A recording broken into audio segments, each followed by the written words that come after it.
सो हम यहाँ पे देखेंगे कि हमें अगर n क्रॉस n मैट्रिक्स दिए गिवन है तो हम उन sum of elements of the matrix हम कैसे निकालेंगे, कि उस matrix n cross n matrix का सम कैसे निकालेंगे। जैसे हमने एग्जांपल दिया है एक 3 क्रॉस 3 मैट्रिक्स का जिसके अंदर ये सारे एलिमेंट्स हैं, तो इसका सम हम कैसे निकालेंगे।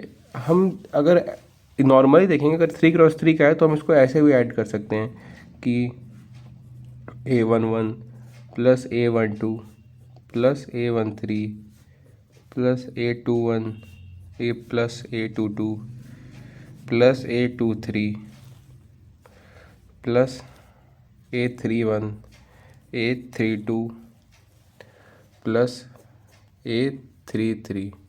ठीक है, तो ये एक बेसिक मेथड है सम ऑफ एलिमेंट्स निकालने का। पर यहीं पे अगर हमें n क्रॉस n मैट्रिक्स का सम निकालना हो तो वो थोड़ा लेंदी हो जाता है, ऐसे आप नहीं कर सकते। उसके लिए एक बेसिक अप्रोच होता है, ठीक है। पर अगर हमें n क्रॉस n मैट्रिक्स का सम निकालना है तो ये अप्रोच हम बिल्कुल नहीं करेंगे, ये अप्रोच एकदम गलत हो जाएगा, बहुत लेंदी हो जाएगा और ये पॉसिबल ही नहीं है। और अगर आपको एक n क्रॉस n मैट्रिक्स दिया हुआ है तो फिर उसमें आप बेसिकली एडिशन करके सारे एलिमेंट्स को एडिशन करके आप नहीं निकाल सकते हैं।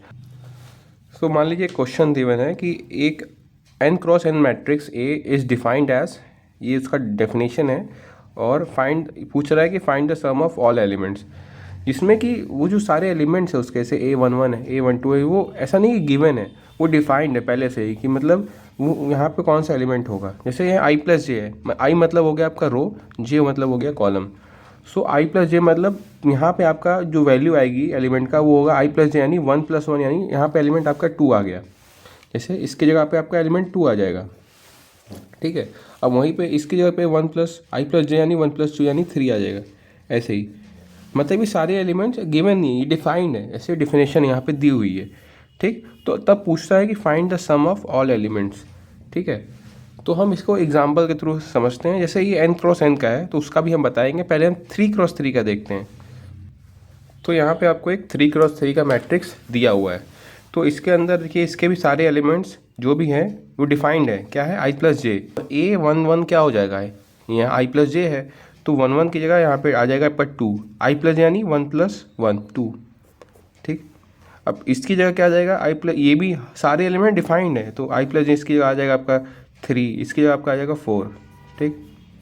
अब इसकी जगह आएगा आपका 5, 2 2 + 1 3, इसकी जगह आएगा 4, इसकी जगह आएगा 5, इसकी जगह आएगा 4, इसकी जगह आ जाएगा 3 2 + 5 और ये 6, ठीक।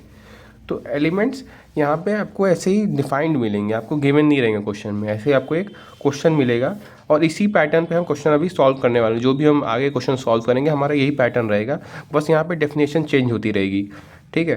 तो देखिए यहाँ पे हमने एलिमेंट को फाइंड कर लिया है, ठीक। अब इसका सम निकालेंगे, तो इसका सम करेंगे तो इसका अगर आप कैलकुलेशन करेंगे तो 2 + 3 + 4 ऐसे ही आप सारे एलिमेंट्स को सम करेंगे तो उसका सम 36 आ गया।